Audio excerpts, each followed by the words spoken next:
नमस्ते। Build with Shubham YouTube channel पे आपका बहुत बहुत स्वागत है।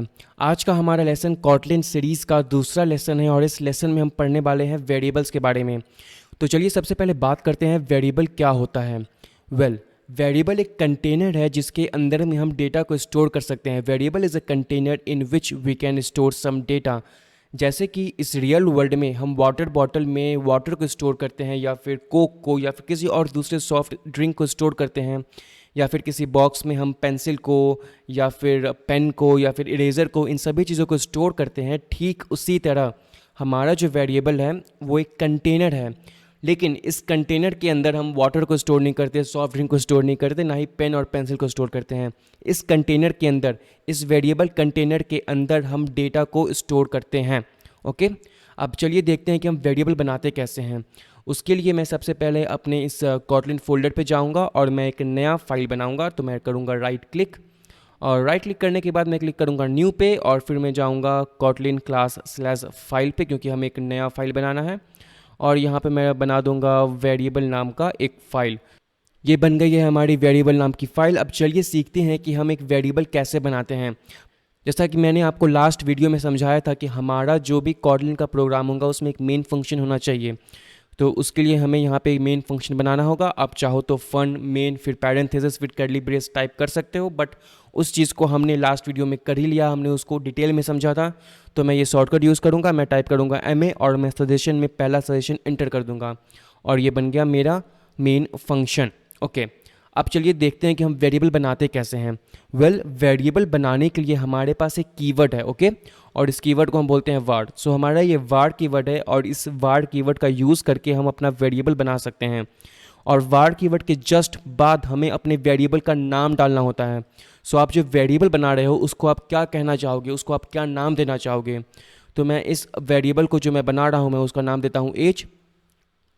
और आपने बिल्कुल ठीक समझा, इस एज नाम के वेरिएबल में मैं अपना एज स्टोर करूँगा। सो मैं यहाँ पे डालूंगा इक्वल टू, और इस इक्वल टू के बाद मैं अपना वैल्यू डाल दूंगा। तो मैं यहाँ पे अपना वैल्यू डाल देता हूँ 100। सपोज़ कि मेरा एज 100 है।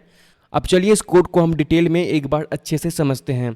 तो इस कोड में सबसे पहले हमने यूज़ किया है वार कीवर्ड। वार कीवर्ड का हम यूज़ करते हैं तब जब हमें कोई वेरिएबल बनाना होता है। ओके, और यहाँ पे हमने डाला अपने वेरिएबल का नाम। हमारे वेरिएबल का नाम यहाँ पे एज है। हमें जब भी अपने इस वेरिएबल के वैल्यू को यूज़ करना होगा तो हम इसी नाम का यूज़ करेंगे, हम इसी एज नाम का यूज़ करेंगे। ओके, और उसके बाद ये है इक्वल टू, इसे हम असाइनमेंट ऑपरेटर बोलते हैं। इसका यूज़ करके हम कोई भी वैल्यू अपने वेरिएबल में स्टोर कर सकते हैं। और लास्ट में आता है हमारा वैल्यू। सो ये हो गया हमारा var कीवर्ड, फिर हो गया हमारे वेरिएबल का नाम, जो नाम हम चाहते हैं अपने वेरिएबल के लिए, फिर असाइनमेंट ऑपरेटर या फिर इक्वल टू। इसे आप दोनों में से कुछ भी बोल सकते हो, बट असाइनमेंट ऑपरेटर इसे हम टेक्निकल टर्म में बोलते हैं। और ये लास्ट में आ गया हमारा वैल्यू। अब हमारा कॉटलिन क्या करेगा, वो इस 100 वैल्यू को इस एज नाम के वेरिएबल में स्टोर कर देगा। सो चलिए इस प्रोग्राम को हम रन करते हैं। तो इसके लिए मैं करूंगा राइट क्लिक, और मैं यहाँ पे क्लिक करूंगा रन वेरिएबल डॉट kt में, क्योंकि आप यहाँ पे देखोगे हमारा हेलो kt फाइल सेलेक्टेड है, और हमें रन करना अपने इस वेरिएबल फाइल को, तो हमें राइट क्लिक करना होगा। ओके, तो मैं क्लिक करूंगा रन वेरिएबल kt पे, और मेरा कोड रन करेगा, और आप देखोगे कि आउटपुट में हमें कुछ भी नहीं मिलेगा। मैं वेट करता हूँ, फिर मैं आपको समझाऊंगा कि हमें आउटपुट में कुछ क्यों नहीं मिल रहा है। ओके, थोड़ा सा वेट करते हैं, और फिर अब ऑलमोस्ट हमारा फाइल रन कर गया, या फाइल रन कर गया, और देखो कि आउटपुट ब्लैंक है। क्या हमने कोई गलती कर दी, क्या हमने कुछ गलत कोड लिखा? नहीं, हमने कोई भी गलत कोड नहीं लिखा। हमने यहाँ पे सिर्फ अपने वेरिएबल में एक वैल्यू को स्टोर किया। हमने यहाँ पे सिर्फ एक वेरिएबल क्रिएट किया है और उसमें ये 100 वैल्यू स्टोर किया है। हम इस वैल्यू का यूज़ नहीं कर रहे हैं। तो चलिए इस वैल्यू को, इस वेरिएबल में जो भी वैल्यू है उसे हम प्रिंट कराते हैं। तो अगर आपको याद होगा, प्रिंट के लिए हमारे पास एक प्रिंट एलन फंक्शन है, हम उसका यूज़ करेंगे। सो आप टाइप कर दो प्रिंट एलन फंक्शन, और यहाँ पे इस पैरेंथेसिस के अंदर हमने पहले डबल कोटेशन के अंदर अपना वैल्यू डाला था अगर आपको वेरिएबल के वैल्यू को सिर्फ प्रिंट कराना है तो आपको इस डबल कोटेशन की बिल्कुल भी ज़रूरत नहीं है। आप सीधे इस वेरिएबल के नाम को यहाँ पे लिख दो। तो हमने यूज़ किया अपने वेरिएबल नेम को, हमने डाल दिया यहाँ पे अपने वेरिएबल के नेम को। हमारा वेरिएबल का नेम यहाँ पे एज था, हमने यहाँ पे एज डाल दिया। अब चलिए इस प्रोग्राम को हम रन करते हैं। अब मैं करूँगा राइट क्लिक, और मैं यहाँ से इसे रन करूँगा, और मैं चाहूँ तो इसे यहाँ से भी रन कर सकता हूँ, या फिर इस प्ले बटन से भी रन कर सकता हूँ। सो चलिए मैं इस पर क्लिक करता हूँ, और आप देखो हमारा आउटपुट यहाँ पे आ गया है। सो ये था हमारा सिंपल सा एक वेरिएबल जिसमें हमने इंटीजर वैल्यू स्टोर किया।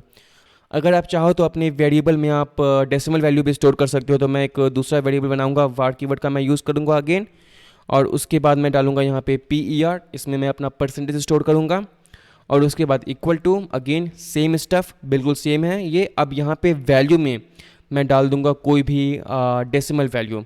सो 67.23 ये हमारा डेसिमल वैल्यू है, और हम इस वैल्यू को अब यहाँ पे प्रिंट करेंगे। सो println, मैं डालूंगा println फंक्शन को यहाँ पे, और फिर मैं अपने इस PER वेरिएबल के वैल्यू को प्रिंट कराऊंगा। सो मैं क्लिक करूंगा इस बटन पे, और जैसे ही ये प्रोग्राम रन होगा तो हमारा यहाँ पे आउटपुट आ जाएगा। अब देखो PER में 67.23 वैल्यू स्टोर है, और हमें यहाँ पे आउटपुट में 67.23 वैल्यू यहाँ पे मिल गया है। अगर आप चाहो तो आप अपने वेरिएबल में कोई नाम भी स्टोर कर सकते हो, टेक्स्ट भी स्टोर कर सकते हो। तो चलिए देखते हैं वो हम कैसे करते हैं। तो मैं करूँगा var, उसके बाद मैं अपने इस वेरिएबल का नाम दूंगा my name, क्योंकि इसमें मैं अपना नेम स्टोर करूँगा, और उसके बाद इक्वल टू, ये प्रोसेस हमेशा सेम रहेगा। और उसके बाद अगर आपको कोई भी टेक्स्ट स्टोर करना अपने वेरिएबल में तो आप इस डबल कोट का यूज़ करो, और इस डबल कोट के अंदर आप अपना वैल्यू डाल सकते हो। तो मैं यहाँ पे डालूंगा शुभम, स्पेलिंग ठीक करके, और फिर मैं इस वेरिएबल की वैल्यू को प्रिंट कराऊंगा। सो मैं यूज़ करूँगा println फंक्शन को, और यहाँ पे अंदर में मैं डाल दूंगा my name, और अब यहाँ पे इस 7th लाइन पे मैं अपने my name वेरिएबल के वैल्यू को प्रिंट कराऊंगा। सो मैं क्लिक करूँगा इस रन बटन पे यहाँ पे, और फिर हमारा यहाँ पे जो भी वैल्यू है वो प्रिंट हो गया। सो ये था हमारा आज का लेसन। आज के लेसन में हमने सीखा वेरिएबल क्या होते हैं। वो सिर्फ एक कंटेनर है जिसके अंदर हम कुछ वैल्यू को स्टोर करते हैं। हमने ये भी सीखा कि हम वेरिएबल कैसे बनाते हैं और उसमें वैल्यू को कैसे स्टोर करते हैं। हम वेरिएबल में और भी टाइप के वैल्यू को स्टोर कर सकते हैं, पर उसके बारे में हम आने वाले लेसन में पढ़ेंगे। सो मिलते हैं आप अगले लेसन में। बाय।